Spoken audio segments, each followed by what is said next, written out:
재확인하라는 이례적인 경고를 남겼습니다. 낙찰 후 이 건물들을 합법화하려면 인허가 승계라는 험난한 과정이 기다리고 있습니다. 제가 이 두 가지 쟁점을 하나도 빠짐없이 낱낱이 파헤쳐 보겠습니다. 이 물건 진짜 위기일까요? 아니면 기회일까요? 구독과 좋아요 한 번씩 부탁드리고 지금 바로 시작합니다.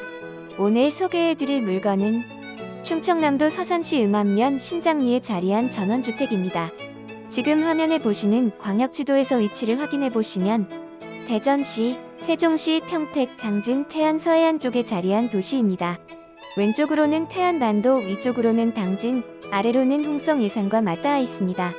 서해안 고속도로가 통과하는 교통의 요충지이기도 합니다. 지금 보시는 지도 자료를 함께 보겠습니다. 서울에서 1시간 25분, 서울 출발 기준으로 서해안 고속도로를 타고 내려오면 물건지까지 약 1시간 25분이 나옵니다. 수도권에서 충분히 당일치기로 내려올 수 있고 세컨하우스나 귀촌 목적으로 검토해 볼 수 있는 거리입니다. 서산 IC에서 10분, 서해안 고속도로 서산 나들목에서 빠져나오면 물건지까지 차로 딱 10분 거리입니다. 고속도로 진출입이 매우 편리한 위치입니다. 서산시청에서 14분, 서산시 행정의 중심인 서산시청에서도 물건지까지 14분이면 도착합니다. 생활 인프라 접근성도 나쁘지 않습니다. 500m 반경 주변 현황. 지금 보시는 위성사진이 물건지 중심 반경 500m 범위입니다. 원 안을 보시면 주변 대부분이 농경지와 밭으로 이루어져 있습니다. 전원주택을 고르시면서 제일 중요하게 여기시는 보합송전선로와 축사가 전혀 없습니다. 전형적인 충남 농촌 마을 풍경의 주변에는 카페들이 자리 잡고 있어 여유를 즐기시기에도 좋습니다. 반경 안에서 눈에 띄는 시설로는 동암초등학교, 동암보건진료소, 신장리 마을회관, 카페가온, 수린요양원 정도입니다. 대규모 상업시설이나 번화한 시가지는 없고 조용한 전원 환경입니다. 물건지는 이 반경 내 동암초등학교 바로 북서측에 위치해 있습니다.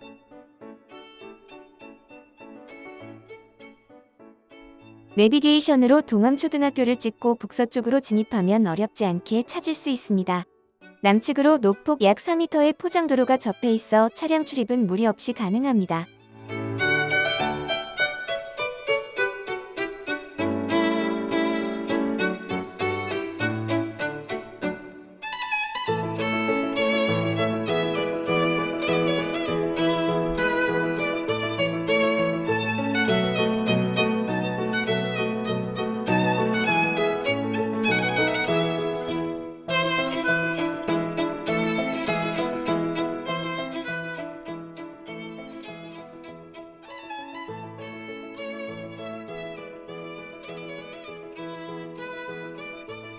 건물 현황. 이 집은 일반 목구조 징크판 지붕의 2층 단독주택으로 2021년 4월 30일 사용 승인을 받은 신축에 가까운 건물입니다. 주택의 연면적은 183.9제곱미터, 약 55평으로 1층 94.2제곱미터, 2층 89.7제곱미터로 구성되어 있습니다. 외벽은 석재 부침과 드라이비트로 마감되었고 내벽은 벽지와 일부 타일, 창호는 샤시로 되어 있습니다. 마감 수준은 사진에서 보시는 것과 같이 미흡한 부분이 있습니다. 지하 근린생활시설 미등기 주의. 본 건물 외에 철근 콘크리트 슬래브 지붕의 지하 1층 건물이 있습니다.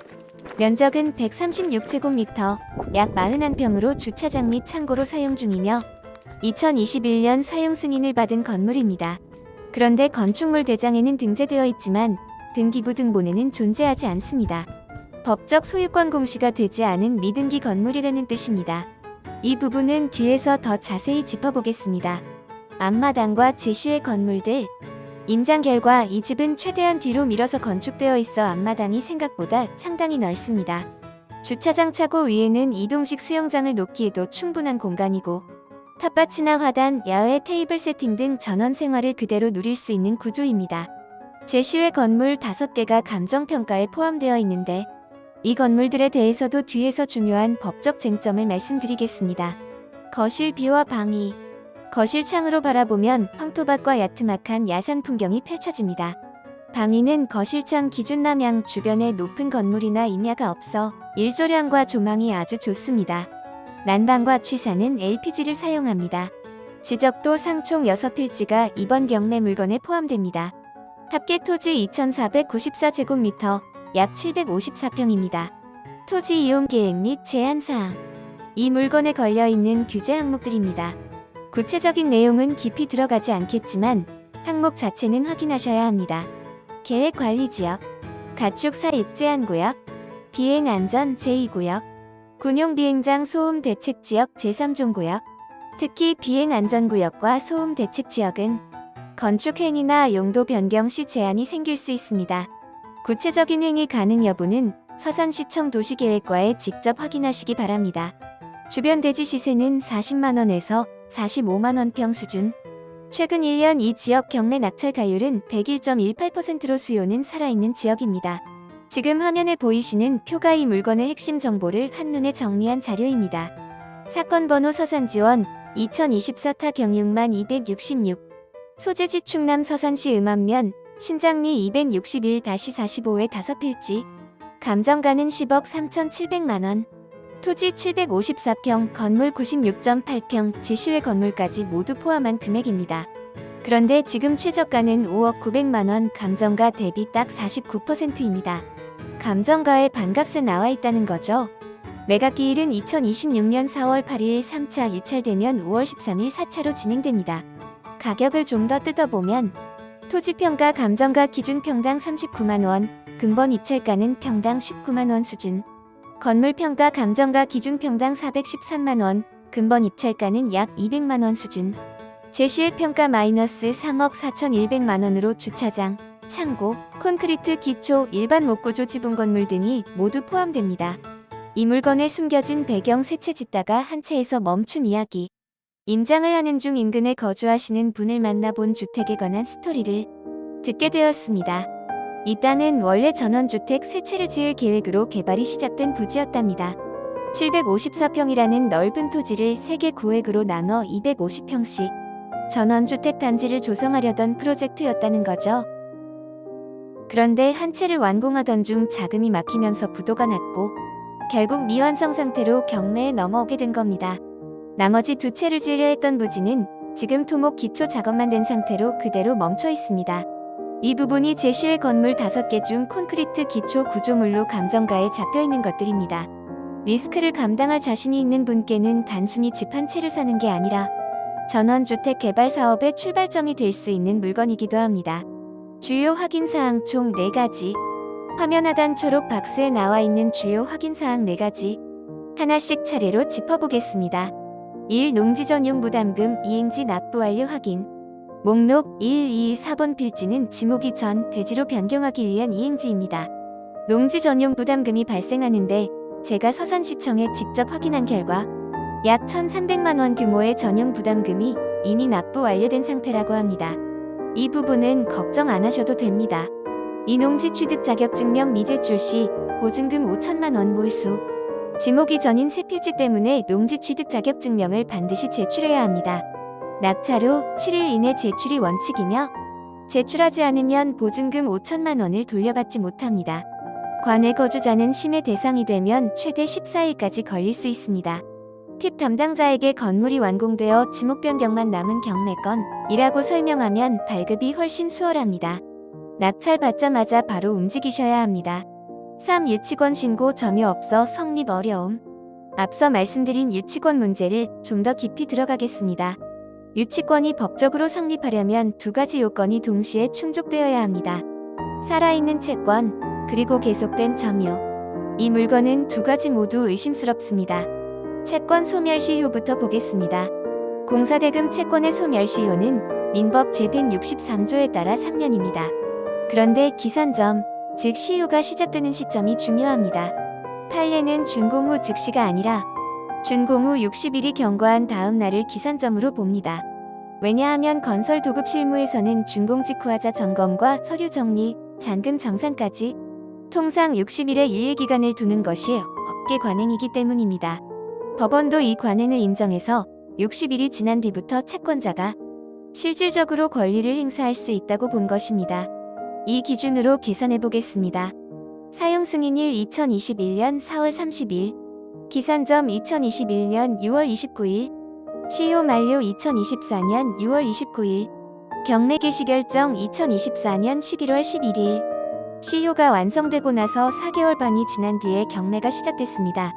그 사이에 CEO를 중단시킬 사유 내용 증명, 소송, 일부 변제 등가 없었다면 이 채권은 이미 법적으로 소멸된 채권입니다. 소멸된 채권으로는 유치권을 행사할 수 없습니다. 점유 요건도 마찬가지입니다. 현장을 직접 가보면 점유 흔적이 전혀 없는 깨끗한 공실입니다. 유치권 성립의 핵심인 계속된 점유가 인정되기 어려운 상황입니다. 입증 책임은 유치권을 주장하는 측에 있습니다. 다만 법적 판단이 필요한 사안이므로 전문가와 사전 상담을 반드시 하시기 바랍니다. 4. 근린생활시설 및 주차장 전체 무허가 건물, 인허가 승계 필요. 이 물건에서 가장 복잡한 쟁점이 바로 이 부분입니다. 구분가격표 주요확 인사항 4번에 이렇게 명시되어 있습니다. 근린생활시설 및 주차장 전체 무허가 건물로 인허가 승계 필요. 단순히 내부 공사가 안 된 문제가 아닙니다. 인허가 자체가 없는 건물들이라는 겁니다. 좀 더 구체적으로 정리해드리겠습니다. 지하 1층 근린생활시설은 건축물 대장에는 등재되어 있지만 등기부 등본에 등재되지 않은 미등기 건물입니다. 경매로 낙찰을 받더라도 이 건물에 대한 소유권 등기는 낙찰자가 별도 절차를 통해 직접 처리해야 합니다. 그리고 감정평가에 포함된 제시외 건물 중 주차장과 창고 건물들, 즉에 해당하는 철근 콘크리트조 주차장 창고 및 콘크리트 기초 구조물들은 건축물 대장에도 등재되지 않은 사실상 무허가 건물입니다. 정리하면 이렇습니다. 이 건물들을 낙찰 후 합법적으로 활용하려면 양성화 또는 철거 두 가지 선택지밖에 없습니다. 계획관리지역이라 용도에 따라 양성화 가능성은 있으나 비행안전구역, 소음대책지역 등 중첩 규제가 있어 실제 허가 가능 여부는 서산시청과 별도 협의가 반드시 필요합니다. 또한 건축물 대장에 건축주, 설계자, 감리자 이름이 없어 인허가 승계 과정 자체가 까다롭고 비용이 상당히 지출됩니다. 이 모든 비용을 입찰가 산정 시 반드시 반영하셔야 합니다. 6. 결론 위기인가, 기회인가? 이 물건을 한 문장으로 요약하면 이렇습니다. 전원주택 세채 개발 프로젝트가 한 채에서 멈춰버린 미완의 땅. 누군가의 꿈이 부도라는 현실 앞에서 멈춰선 자리입니다. 거실에서 바라보는 황토밭과 야산의 전경. 남양채광 2021년 신축 754평의 넉넉한 대지. 서울에서 1시간 25분, 서산 IC에서 10분. 물건 자체의 잠재력은 분명히 있습니다. 하지만 이 물건은 리스크를 정확히 이해한 사람만 들어가야 하는 물건입니다. 낙찰 전 반드시 확인하셔야 할 것들을 최종 정리해드립니다. 유치권의 실체 전문가와 상담 필수. 지하 1층 미등기 건물 소유권 보존 등기 절차 및 비용 사전 확인 필수. 무허가 건물 니은 미음 양성화 또는 철거 방향, 서산시청 사전협의 필수. 인허가 승계 비용 시공사 현장 견적 및 법무 비용 사전 산정 필수. 이 4가지 질문에 명확한 답을 갖고 계신 분이라면 5억 900만 원이라는 최저가는 진짜 기회가 될 수 있습니다. 반대로 이 질문들을 건너뛰고 감정적으로 접근하신다면 싼 물건이 아니라 비싼 교훈으로 남을 수 있습니다. 오늘 준비한 이야기는 여기까지입니다. 다음 영상에서는 더 의미 있는 물건으로 다시 찾아뵙겠습니다. 끝까지 시청해주셔서 진심으로 감사합니다. 오늘도 편안하고 좋은 하루 보내시기 바랍니다.